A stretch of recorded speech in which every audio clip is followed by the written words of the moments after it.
accepting these patients. It's a short-term solution, but it is, again, another way that we bridge between the current state and, we hope, a better situation in the future where all are served.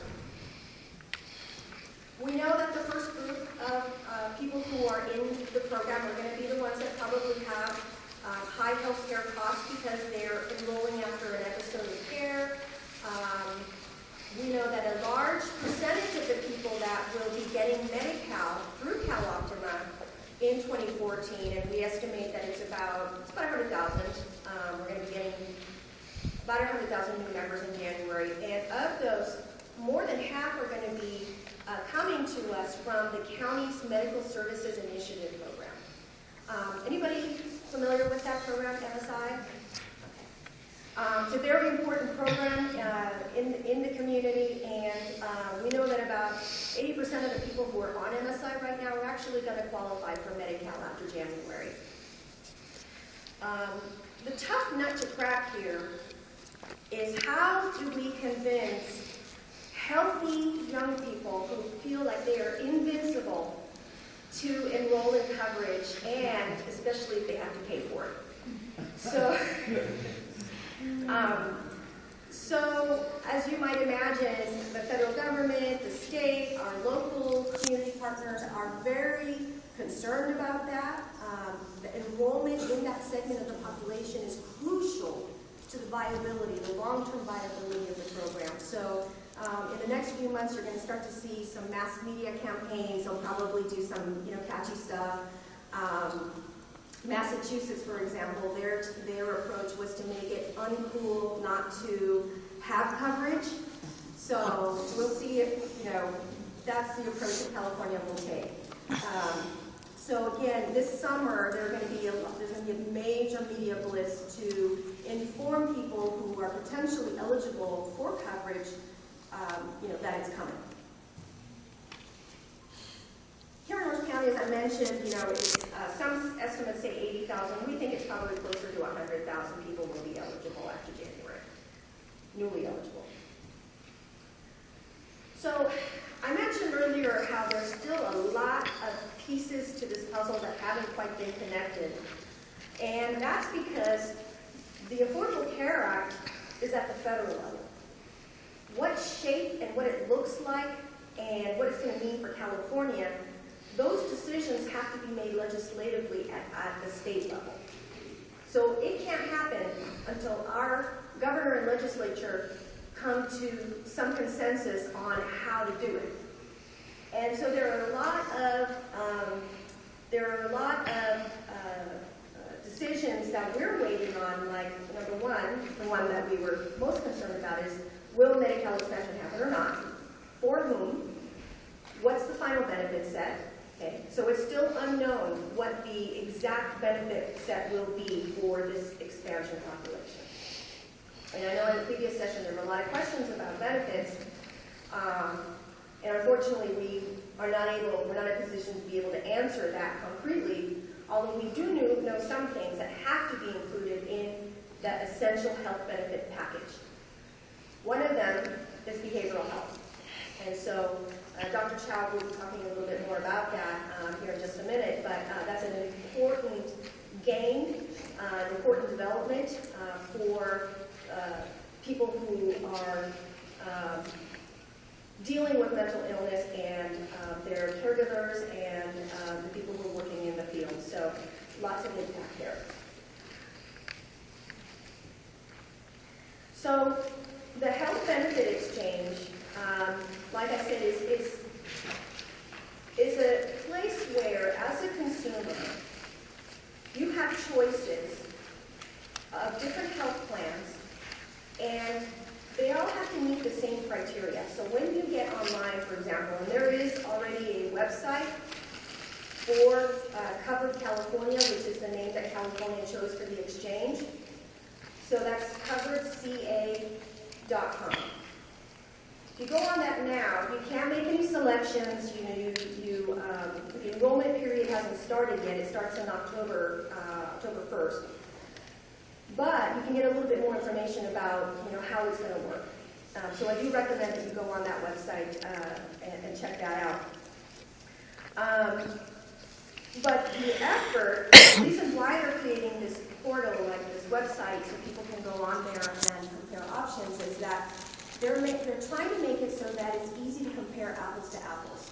So there are 4 designations for health plans. So there's a platinum, there's a silver, there's a bronze, and a gold. I think I'm missing, so gold and bronze. So if you're a health plan and you want to compete in that marketplace, and you have to offer all the things that other similar metal plans offer. So that makes it easier for people who are going on there trying to find out, which is the best plan for them, because they're offering things that are more comparable. The idea is to make it easier for the consumer to enroll in coverage. So it's supposed to be one-stop shopping. The other big development is that it's guaranteed issue. Like I said, they can't tell you that you don't qualify because you have a pre-existing condition. It's now a requirement that they accept individuals irrespective of their medical condition. Those are the metal plans that I referenced. So as far as getting financial help to pay for coverage through the exchange, one thing to bear in mind is that to be eligible for that kind of financial help, you have to be a citizen, as I mentioned, or a legal permanent resident. And again, your income needs to be between above 138% and up to 400%. That's to get financial help. If you want to purchase through the exchange, but you don't qualify for getting financial help, you can still do that. You just won't get the subsidies.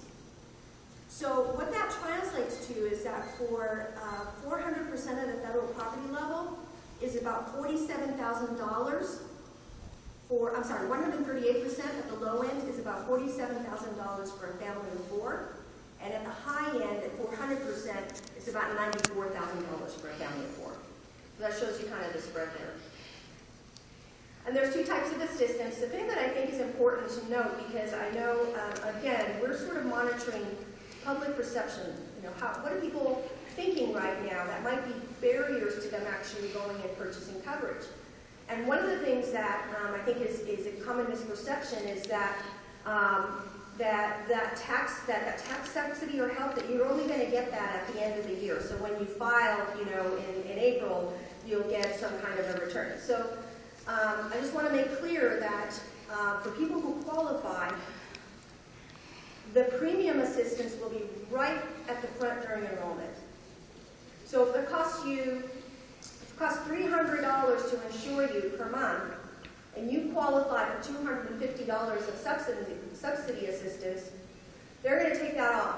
So you don't have to front the money, right? They actually will deduct that from the get-go so that you only pay the $50. Does that make sense? Okay. So I mentioned Covered California is our state's health benefit exchange. About 200,000 people here in Orange County will be eligible to purchase coverage and get subsidies. I mentioned the web portal that they're going to launch. Like I said, there's already a website, but it doesn't have the full functions so that you can go in and enroll. That's going to happen in October. There also will be, because a lot of people want personal assistance to enroll in coverage, there's also going to be paid assisters. And so these individuals can sit down with the consumer and explain the options and help them through the process. Again, the open enrollment period begins October 1st, but the coverage doesn't become effective until January. So you can enroll in November to get ahead, but the coverage doesn't start till January. And then that first open enrollment period ends March 31st. After that, this is another question that I get, what happens if I miss the deadline of March 31st? Can I still participate? Can I still buy coverage on the exchange? And the answer is only under certain circumstances. In order to be able to enroll after March 31st, you're going to have what's called a qualifying event. And an example of that would be changes in your your coverage through your employer. You know, so, like if your employer no longer offers health insurance, then you would be able to purchase coverage through the exchange. Talked about the marketing and the covered health on the website. So now I'm going to turn it over to Dr. Chow, who will talk about the ACA implications for